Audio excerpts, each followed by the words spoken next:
This is the Momentum Podcast. If you're an entrepreneur like me, then you want a business that performs. You want a business that does well. You want a business that does better than the businesses around you. And the fastest way to be able to do that, once you start hiring a team, is to create a performance culture. A performance culture is a culture that revolves around achievement. It revolves around getting things done. It revolves around finishing projects and making things happen. And you may be surprised that in order to create a performance culture, there are only 3 things that you as the CEO, the visionary of your company, need to focus on and make sure that are present in order for everyone on your team to perform. I'm Alex Sharfin, and this is the Momentum Podcast, made for empire builders, game changers, trailblazers, shot takers, record breakers, world makers, and creators of all kinds. Those among us who can't turn it off and don't know why anyone would want to. We challenge complacency, destroy apathy, and we are obsessed with creating momentum so we can roll over bureaucracy and make our greatest contribution. Sure, we pay attention to their rules, but only so that we can bend them, break them, then rewrite them around our own will. We don't accept our destiny, we define it. We don't understand defeat because you only lose if you stop, and we don't know how. While the rest of the world strives for average and clings desperately to the status quo, we are the minority, the few, who are willing to hallucinate there could be a better future. And instead of just daydreaming of what could be, we endure the vulnerability and exposure it takes to make it real. We are the evolutionary hunters, clearly the most important people in the world, because entrepreneurs are the only source of consistent, positive human evolution, and we always will be. Creating a performance culture is one of those topics that I talk about all the time because it comes up all the time. You know, it's one of those things where when I'm talking to entrepreneurs, when I'm at an event like I was today, when I'm having a conversation with an entrepreneur in the hallway, what comes up is that they are not getting what they want out of their team. They say, we have a really great culture, we're just not getting things done. And then I question, like, what do you mean by having a great culture? See, I don't think there is such a thing as a great culture where things aren't getting done, where projects aren't getting achieved, where things aren't getting done on time, and where the company's not moving forward. You know, what I often hear in that statement when somebody says we have a great culture, but we're just not getting things done, is that there's something missing. And that the entrepreneur really loves their team, they believe in their team, but they're not getting what they want out of their team. And that is such a challenging place to be as an entrepreneur, especially when you feel like you have the right people on the team, especially when you like the people around you, especially when you believe in what you're doing. If you're not getting the results that you want, it can be demoralizing for you as the person in charge. You know, the way I look at business is that if there's a success, it's due to the team. If there's a challenge in the company, then you need to take responsibility and figure it out. And I have been so fortunate to spend a lot of time around wildly successful entrepreneurs that run 8-figure businesses, 9-figure businesses, and even some that run 10-figure, billion-dollar-plus businesses. And I've even been fortunate enough to spend time around people who are worth billions of dollars. And when I look at the questions that the most successful entrepreneurs ask of their teams, you can reverse engineer those questions to see exactly what 3 elements you need to have present to create a performance culture. And so when I observed hyper successful entrepreneurs, here's the types of questions they would ask. When there's a challenge, when a deadline is missed, when a outcome for a project or a goal is not hit, they would ask 3 questions. And the questions sound something like, what were we trying to achieve? How did we know we were successful? And who was responsible for what? So what were we trying to achieve? How did we know if we were successful? And who was responsible for what? Here's what I translated that to over time. Did we have clear outcomes for the team, for the project? Did they know what we were doing? Did they understand what we wanted to have happen here? Then the second question of how did we know if we were successful? Did we have clear transparency or scoreboards in place? Were we measuring the right things? And then the third, who's responsible for what? Did we have clear accountability? If you want to create a culture of performance in your company, make sure you have these 3 things: clear outcomes, clear scoreboards or transparency, clear accountability. At the company level, that means everyone in the company knows what the company is trying to do with clear outcomes. There's clear scoreboards in place for the company, and there's clear accountability as to who's doing what within the company. There, you have the same thing in each department. So there's departmental outcomes, there's departmental scoreboards. In the previous podcast that I recorded, Keep Score in Sales, I talk about how you install a departmental scoreboard in sales. You might want to go listen to podcast number 823 if you haven't yet. And then you have clear accountability within each department. The people in the department know what they're responsible for and the people around them. And you can even drive this concept to the individual level. Does each person on the team know what their individual outcomes are? Does the designer know what they need to design? Does the copywriter know what they need to write and why? Does the person who is doing your customer service know what type of response time you want? Do they know with clear outcomes what you want out of customer service? And same thing with scoreboards. Does each of those people, does the designer know how much they have to design? Are they reporting to you what percentage they got done? That creates a scoreboard in itself. And does each person know what they are individually accountable for? Obviously, the designer would be accountable for the design. The copywriter is accountable for writing compelling copy that converts. This is so crucial that you, as the person in charge of running the business, know that these things are in place. Do you have to do it all? Do you have to put this in place for every person? You shouldn't. In fact, if you have a small business, you might have to. If you have a small team where it's you and just a few people, then this is what you focus on, and this will help you grow to a team where you're not making all the decisions, where you're not the only manager, where there's other people in place, but you train your team in these disciplines. Do we have clear outcomes, clear transparency or scoreboards, and clear accountability? As a consultant, I get paid $50,000 a day, and I don't try to sell a lot of those days. In fact, I don't do that many of them anymore. And typically that's for a 6-hour day. And when I look at what we focus on most of the time in the time that I have together with an entrepreneur, usually with their operator or members of their team, I focus here. I ask questions that reveal what are the outcomes for the company, the department, for the individuals.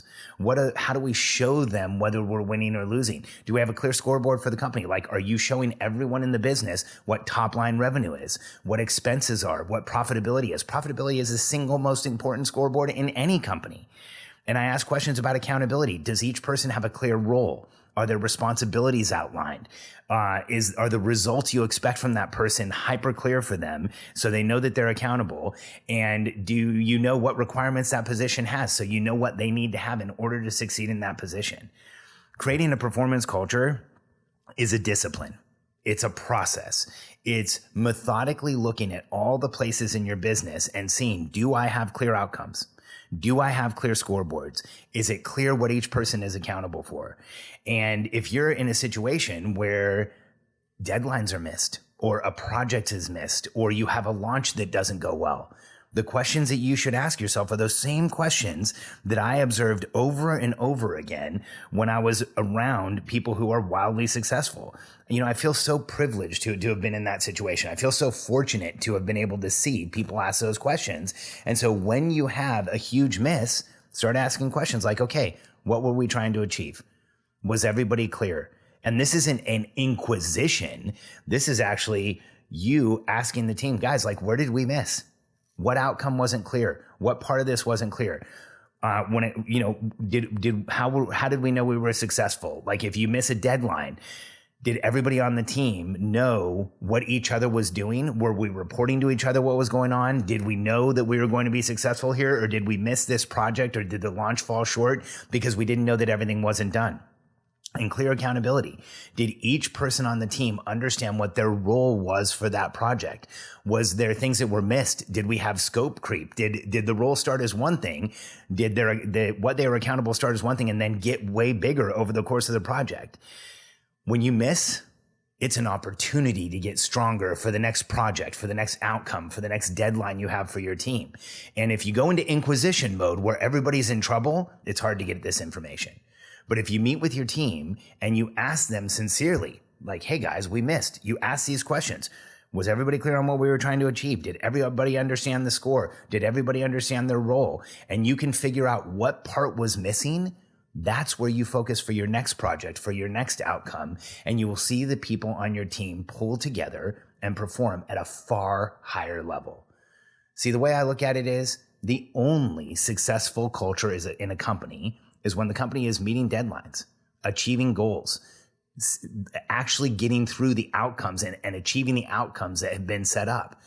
And if you've convinced yourself that you have a good culture in your business, but you have the symptom that you're not achieving what you set out to achieve, my suggestion is you take a step back and admit there's some issues. There's an opportunity here. There's a place where you can create a better environment for people to actually win and for your company to win and for your company to grow. Because here's what often happens when I'm consulting with an organization, or not so much when I'm consulting. You know what? That's not a fair statement. Here's what often happens when I'm talking to an entrepreneur about their company before we've started consulting, or before I'm working with that person one-on-one, or before they're in one of their programs. They'll say, we're missing deadlines and I'm not getting what I need done. And I feel like I'm always getting pulled back into things. And I feel like I have to rescue projects. And I'll say, well, that probably indicates that there's something wrong with the culture of the company. You don't have what you need to have a performance culture. And they'll say, no, Alex, we have a great culture. And I think that's a defensive statement. It feels like a defensive statement, because if you were on a sports team that was consistently losing, you wouldn't say we have a great team. You would say we have a team that needs some work. If you were in a situation where you're constantly falling short of expectations, you wouldn't say, hey, everything's going great. You'd actually say there's probably an opportunity here to figure out where we're missing and move in the direction that we actually want to move in. And so in your company, when you're not getting what you want, when you're pulled back into the tactics, when you're missing deadlines, when you're not hitting the numbers you want, it's time to admit that there's probably something missing. And here's why this is so important. Dare I even say so magical? When you admit that there's something missing, it allows you to go figure out what that is, put process in place so that it's not missed again, and make your company that much stronger and get yourself back on the road to achievement. Right now, in the market that we're in, company achievement is everything. Company profitability is crucially important. Individual execution and utilization and people on your team performing at their highest level is crucial. We're in a market that is not very forgiving and is going to become less forgiving in the near future. Interest rates have gone up. Business to business sales are going down precipitously. Software as a service sales are going down. Companies are being way more conservative about where they spend money. Even individuals are being way more conservative about where they spend money. And so you should be running a company where you focus on performance, you focus on outcomes, you focus on setting the goals, meeting the goals, and moving things forward. And the fastest way that I know how to do that, the fastest way that I've proven over and over again with organizations that you can do that, is to have the three things we just talked about. Clear outcomes for the company, departments, and individuals. Clear scoreboards for those same three things. And accountability where every person on the team knows how they're contributing and knows what they are responsible for. If you have clear outcomes, clear scoreboards, and clear accountability, you will create a performance culture. And when you miss, use these three things to figure out how you make your company stronger and start achieving in the way that you actually want. If you are growing a business and you want help creating a performance culture across the entire organization, where your team is fully utilized, where you know what everybody's doing, where you're no longer overwhelmed by the day-to-day, where you grow your business without feeling like you have to do everything, watch everything, and check everything yourself, go to simpleoperations.com and let us help you. There is help available. We've proven it over and over again with hundreds, now thousands of companies that have come to us and installed our simple operations system that allows you to create this performance culture in any organization. And where we work best is with online businesses that have a distributed team, or what most people call a virtual team, where the team's not in an office, or you have a hybrid team, some in the office, some outside of the office. And we will show you the structure that not only creates this performance culture, but makes certain that every person on your team is fully utilized, performing at their best, and you're getting a higher return on the investment on the salaries that you're paying right now. Go to simpleoperations.com. We'd love to help you. There's a button on the homepage where you can sign up for a call with us.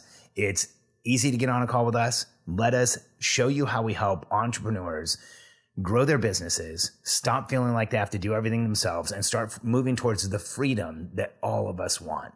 SimpleOperations.com. We look forward to talking. We look forward to talking to you. I got tongue-tied there again. And not only do we look forward to talking to you, I just want to also thank you for being a listener of this podcast. SimpleOperations.com. We'll talk to you soon.